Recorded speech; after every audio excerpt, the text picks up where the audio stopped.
नमस्कार दोस्तों, स्वागत है आपका A to Z स्टोरीज अद्भुत ऑफिशियल पर। साधु संत फकीर गुरु रहबरों की सदा ही जय जयकार।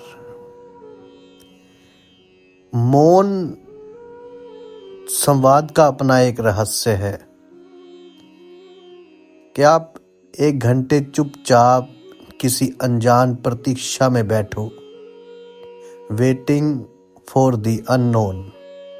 कुछ पता नहीं कि कोई आने वाला है, लेकिन कोई आने वाला है। कुछ पता नहीं कि कुछ सुनाई पड़ेगा, लेकिन कुछ सुनाई पड़ेगा ही। कुछ पता नहीं कि कोई दिखाई पड़ेगा, लेकिन कोई दिखाई पड़ेगा। ऐसा चुपचाप जस्ट अवेटिंग कोई अनजान अपरिचित अतिथि को, जिससे कभी मिले नहीं, देखा नहीं, सुना नहीं, उसकी प्रतीक्षा में घंटे भर बैठे रहे। लेटना हो लेट जाएं, बैठना हो बैठे रहें। उस 1 घंटे में सिर्फ रिसेप्टिविटी हो जाए। आप एक ग्रहण करने वाले पैसिव व्यक्ति हैं, जो कुछ होगा आ जाए बस, लेकिन अलर्ट होकर प्रतीक्षा करते रहें। उस घंटे भर में जो मौन से, यदि आपसे कोई कुछ कहना चाहे तो वो कहने की कोशिश करे। शब्दों से समझ में ना आ सके तो शायद निःशब्द में समझ आ जाए। सुबह कीजिए ऐसा ही, और रात्रि को फिर घंटे भर कुछ ध्यान करें। ऐसा 3 दिन में 9 बैठक लगाएं, और जब भी बैठें पूरी ताकत लगा देनी है, ताकि 9वीं बैठक तक सच में पूरी ताकत लग जाए। अब बाकी समय में क्या करना है? जब भी ध्यान करना है, ध्यान के बाकी समय में क्या करना है, तो इसे समझिए कि मौन रहना है। बात नहीं करनी तो बड़ा उपद्रव तो कट ही जाता है। समुद्र का तट है, उसके पास जाकर लेट जाएं, लहरों को सुने, और रात भी अच्छा होगा कि जो लोग भी सो सकें, चुपचाप अपने बिस्तर को लेकर समुद्र तट चले जाएं, वहां सो जाएं। अगर आपके पास है, सागर के पास सोएं, रेत में सो जाएं, वृक्षों में सो जाएं, या खुले आसमान में कहीं भी सो जाएं। अकेले रहें, मित्रों और मंडलियों से दूर रहें, नहीं तो मंडलियां जो है वो आपको कहीं ना कहीं घूमने ले जाएंगी। 2-4 मित्र बन जाएंगे।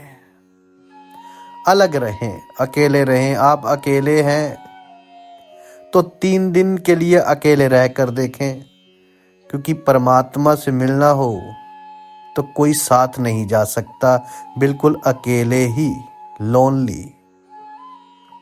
आपको अकेले ही जाना पड़ेगा, तो अकेले रहें, ज्यादा से ज्यादा अकेले रहें। 3 दिन के लिए कम से कम ये प्रयोग करें। अब स्वीकार से ही शांति मिलेगी। और ध्यान रखें कि अंतिम ये है कि किसी तरह की शिकायत ना करें। इन 3 दिनों में जब आप प्रयोग करेंगे तो शिकायत करना ही छोड़ दें। कोई खाना दे तो खाना, ये मत शिकायत करें कि खाना ठीक ना मिला। यदि कोई मच्छर काटे तो ये मत शिकायत करें कि रात को मच्छर काट जाए। तो ऐसे 3 दिन के लिए प्रयोग कीजिए। 3 दिन जो भी हो उसकी टोटल एक्सेप्टेबिलिटी। मच्छरों को तो थोड़ा बहुत फायदा होगा, आपको बहुत ज्यादा हो सकता है फायदा।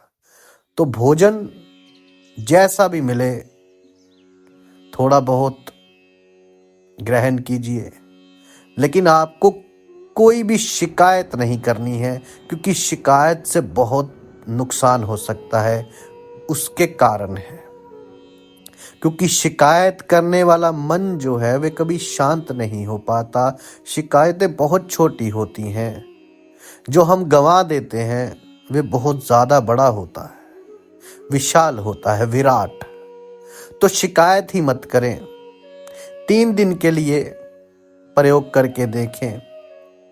मन में साफ कर ले कि कोई शिकायत नहीं, जो है वे है, जैसा है वैसा है, उसे बिल्कुल स्वीकार कर लें।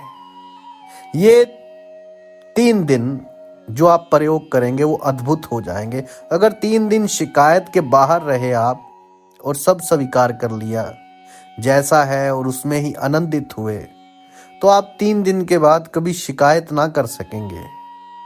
इसे समझिए। और शिकायत परमात्मा को पसंद नहीं, क्योंकि आपको पता चलेगा कि बिना शिकायत के कितनी शांति मिलती है, कैसा आनंद मिलता है। 3 दिन सब छोड़ दें और फिर जो भी आप बात भी करें तो कुछ जरूरी बात के लिए ही आप अपना मौन को कुछ देर के लिए त्यागें, वरना ज्यादातर मौन ही रहे। और जब ऐसा करेंगे 3 दिन, तो उसके बाद आप अपनी खाली झोली पसारने के लिए तैयार हो जाएंगे।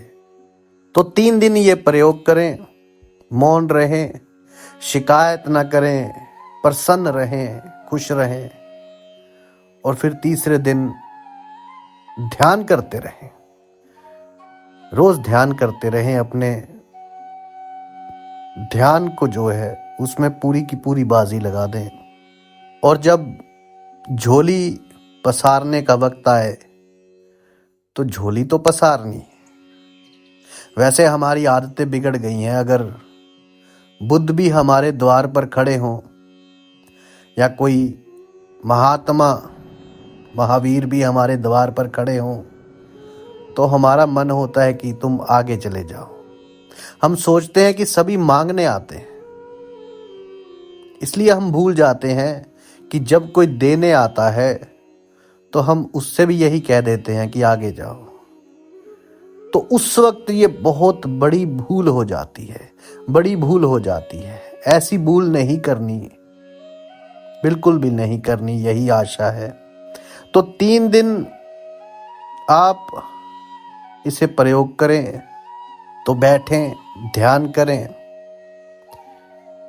किसी चीज की शिकायत न करें। अनजानी शक्तियां, अनजानी ऊर्जाओं से यहाँ के सारे वृक्ष, ये हवाएं, सब का सब एक नई प्राण ऊर्जा से भर सकता है और हम सब उसे पैदा करने में सहयोगी हो सकते हैं। कोई भी उसमें बाधा ना बनो, ये ध्यान रखो। कोई दर्शक ना रहे, कोई दर्शक की तरह बैठा ना रहे और किसी तरह का संकोच, भय, कोई संकोच ना करें, कोई भय ना रखे, सब छोड़ दें, उस पर छोड़ दें, तो ही उस तक पहुंचना हो सकता है। कबीर साहब की तरह आपको ना कहना पड़े, आप कह सकें कि नहीं, हम डरे नहीं और कूद गए। इसे समझिए, क्योंकि कबीर कहते हैं कि जिन खोजा तिन पाया, गहरे पानी पैठ, मैं बौरी खोजन गई, रही किनारे बैठ। कोई पास बैठा था तो उसने कहा, कबीर जी आप किनारे क्यों बैठे रहे? कबीर जी कहते हैं, मैं पागल खोजने गया, किनारे ही बैठा गया। किसी ने पूछा, आप बैठे क्यों गए किनारे? तो कबीर जी ने कहा, जिन खोजा तिन पाया, गहरे पानी पैठ, मैं बोरी डूबन डरी, रही किनारे बैठ। तो आप जब भी ध्यान में बैठे तो कभी भय मत रखें, संकोच मत रखें, मन में किसी भी तरह का कोई सोच मत रखें, कोई क्या सोचेगा, कोई क्या कहेगा, कुछ भी मत सोचें। किसी चीज की शिकायत मत करें, झोली पसार दें, सब उस पर छोड़ दें।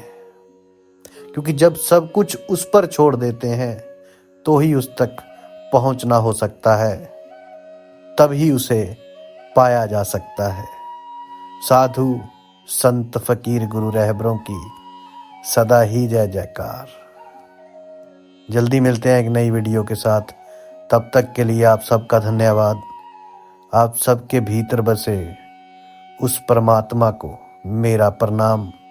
और ये बात का ध्यान रखें कि जब भी ध्यान में प्रवेश करना चाहते हो तो उससे 1 या 2 घंटे के पहले दूध या चाय ले सकते हैं, और जो सॉलिड पदार्थ है वो ना लें। जल्दी मिलते हैं एक नई वीडियो के साथ। तब तक के लिए आप सबका धन्यवाद। आप सबके भीतर बसे उस परमात्मा को मेरा प्रणाम।